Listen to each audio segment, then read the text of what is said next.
ভিন্ন বিষয় রয়েছে। মানে যখন হিন্দু শরণার্থীরা আমাদের দেশের মাটিতে আসছেন এবং 2024-এর অক্টোবর মাসে চলে আসছেন, তারপরেও তাদেরকে সবাইকে ধরে নিয়ে গিয়ে জেলে পুরে দেওয়া হচ্ছে, এই ছবি যখন আমরা দেখতে পাচ্ছি, তখন আরও একটা ছবির কথা আপনাদেরকে একটু মনে করাই, ভুলে গেলে তো চলবে না। মাসুদ বস্তি মনে আছে নিশ্চয়ই, এত দ্রুত নিশ্চয়ই ভুলে যানি। সল্টলেক চত্বর, নিউ টাউন চত্বর, এই সমস্ত জায়গায় এক একটা বস্তি, এবং সেই সমস্ত বস্তিতে ভুরি ভুরি ছোট ছোট ছোট ছোট ঝুপড়ি, এবং সেই ঝুপড়িতে বছর বছর নিশ্চিন্তে কিছু অনুপ্রবেশকারী বসবাস করছে, কিছু বাংলাদেশি অনুপ্রবেশকারী বসবাস করছে। তারা আসছে, তারা কাজ করছে, তারা আমার আপনার বা আমাদেরই মতো আরও অনেকের ভাত মারছে এবং আরও না জানি কী কী করছে।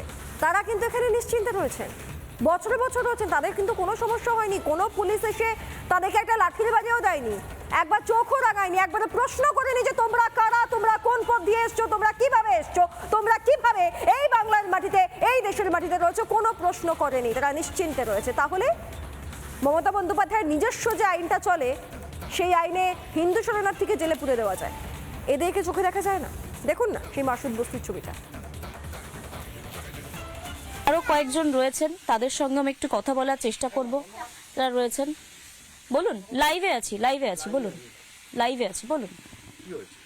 আসলে আমরা এখানে এসেছিলাম কথা বলতে, যে বহু মানুষজন এখানে থাকছেন, একটু কথা বলতাম।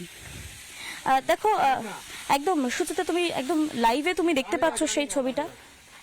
না, আমি জাস্ট এইটুকু জিজ্ঞেস করতে এসেছিলাম যে না না, আপনি কথা বলতে পারেন।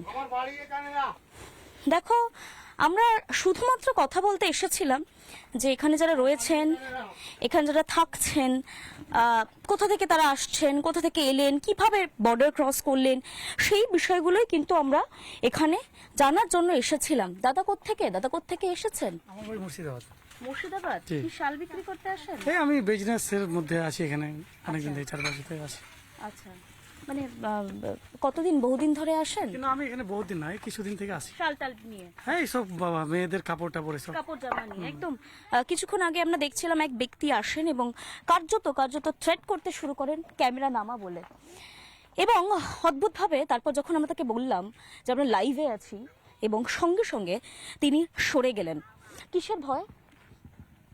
এই যে বস্তি, যেগুলো এতদিন পর্যন্ত হিডেন অবস্থায় ছিল, কার্যত যে বস্তি আমরা এই মুহূর্তে দেখাচ্ছি, এই পুরো যে জায়গা অ্যাসবেস্টারের শেড দেওয়া, এই বস্তিগুলো যেখানটায় রয়েছে, সেগুলো কিন্তু আমরা এই মুহূর্তে দেখাচ্ছিলাম যে কিভাবে বর্ডার ক্রস করছেন কিছু মানুষ।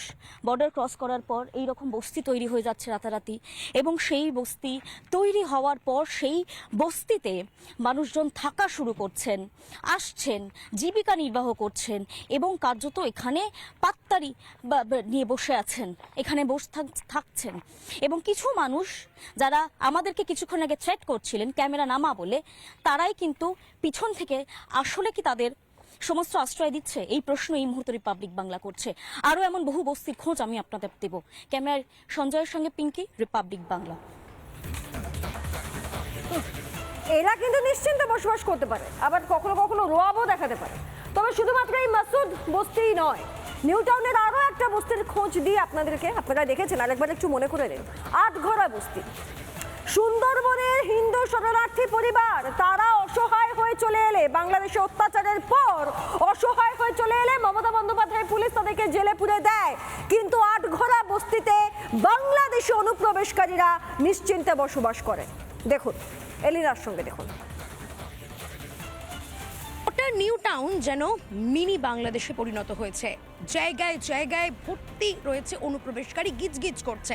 আমি এই মুহূর্তে রয়েছি নিউ টাউনের ঝাঁ চকচকে একটি পার্ক, প্রফেসর শঙ্কু পার্কের একেবারে ভেতরে। দেখে মনেই হবে না এখানে এরকম একটি বস্তি রয়েছে। আমার সঙ্গে এই মুহূর্তে যিনি রয়েছেন নাদিয়া বিবি, আমি তার সঙ্গে কথা বলবো।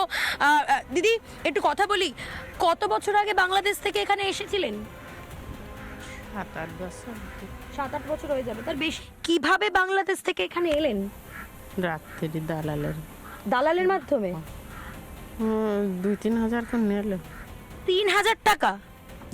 আপনি যখন সরকারি স্কুলে নিয়ে গেলেন আপনার মেয়েকে ভর্তি করানোর জন্য, তখন সরকারি স্কুল থেকে আপনাকে কি বলা হয়েছিল, কি কি লাগবে? বলে আধার কার্ড লাগবে।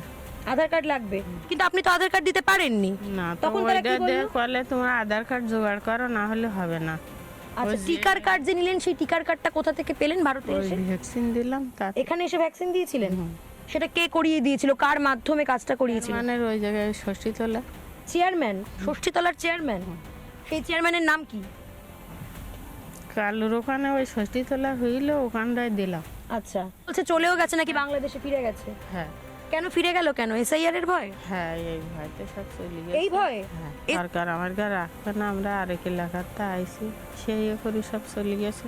একের পর এক অস্থায়ী ঘর বেঁধে 10 থেকে 12 বছরেরও বেশি সময় ধরে বসবাস করছেন বাংলাদেশের মানুষরা। তো এই 10 বছর ধরে তারা যেখানে বসবাস করছেন সেটা কি তারা তাহলে প্রশাসন কিংবা পুলিশ কিছুই কি জানতো না? ভারতে পালিয়ে আসলেই তো হবে না। নিউ টাউনের মতন ঝাঁ চকচকে এই জায়গায় কিভাবে তারা বসবাস করতে পারছে, কাদের মদতে তারা বসবাস করতে পারছে এই 10 বছর ধরে?